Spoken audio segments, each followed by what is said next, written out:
দেৱৰ হৈ কণ্ঠ শুনিব পাইছো।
আজি মোৰ পৰম সৌভাগ্য স্বয়ং লক্ষ্মী হোমে নাৰায়ণৰ পালো ধৰি পালো।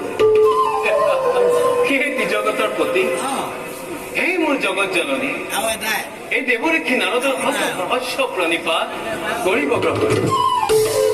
নাৰায়ণায় বিদ্মহি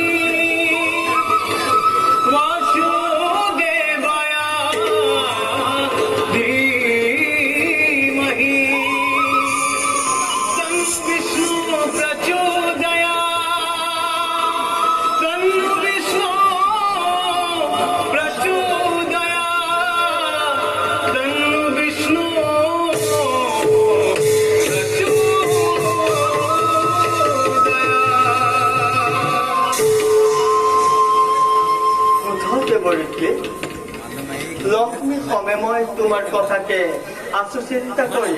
নাৰায়ণ নাৰায়ণ প্ৰভু, এই নীতি নাৰদৰ কথা আপুনি কৰিছে চিন্তা? নিশ্চয় প্ৰয়োজন প্ৰভু। কওকচোন প্ৰভু, কিবা প্ৰয়োজন হলেই দেৱৰীক্ষী নাৰদৰ? দেৱৰীক্ষী প্ৰভু, জগতৰ সকলো জীৱই মত্ত হৈ আপোন ঐশ্বৰ্য হেৰুৱালে ধৰ্মৰ মহিমা। নাৰায়ণ নাৰায়ণ, নিজে নিজে অধৰ্মৰ কৰিছে সূচনা। উচিত কথা কৈছে প্ৰভু। আপুনি আপুনি প্ৰভু উচিত কথাকে কৈছে। এই মনুষ্য সমাজে ধৰ্ম পাহৰি অধৰ্মত প্ৰভু হৈছে নিমজ্জিত। কেৱল মানৱেই নহয়, কেৱল নাৰায়ণ নাৰায়ণ অমৰত্ব লাভ কৰিছে দেৱতা সমাজেও দেৱত্ব পাহৰি নিজে নিজে কৰিব লাগিছে বহুত ঘৃণনীয় কাম। প্ৰভু, সেই দেৱতা সমাজেও কিন্তু মহাজ্ঞানী বিশ্বৰূপণিক বধ কৰি আখৰিক চৰিত্ৰৰ দিলে পৰিচয়।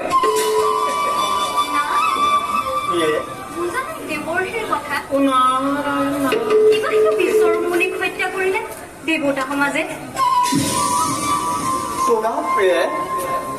দেৱগুৰু বৃহস্পতিক উপদিষ্টিত কৰি গুৰুচৰা হৈছিল দেৱেন্দ্ৰ। সেইহেতু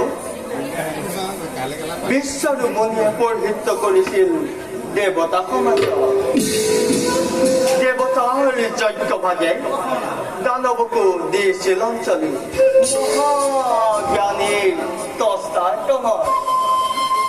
সেয়েহে দেৱৰাজ ক্ৰোধান্বিত অষ্টঘাতে বধিলে লিখি। প্ৰভু কওকচোন প্ৰভু, সেই বিশ্বৰূপ মুনিয়ে বাৰু পুনৰ জীৱন দান পাব নেকি? নহয় দেৱৰীক্ষী প্ৰভু, বিশ্বাস পুনৰবাৰ নাপাব জানো যজ্ঞ জন্ম লবি দহটাৰ তনয়ে সবু উলঞ্চে দেৱতাক কৰি পৰাভূত দহটাৰ মনোবাঞ্ছা পুৰাবতীৰে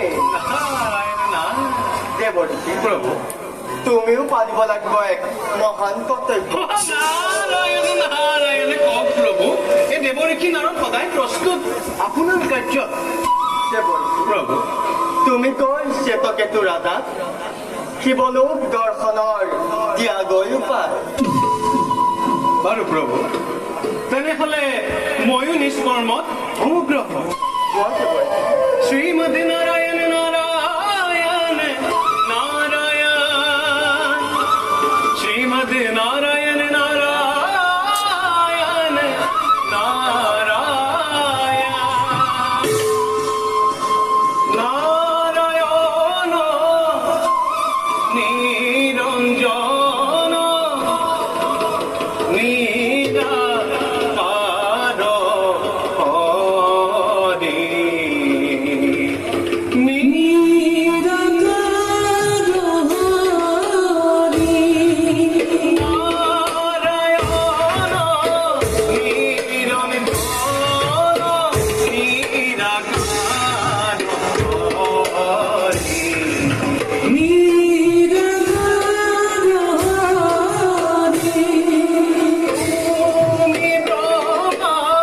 Oh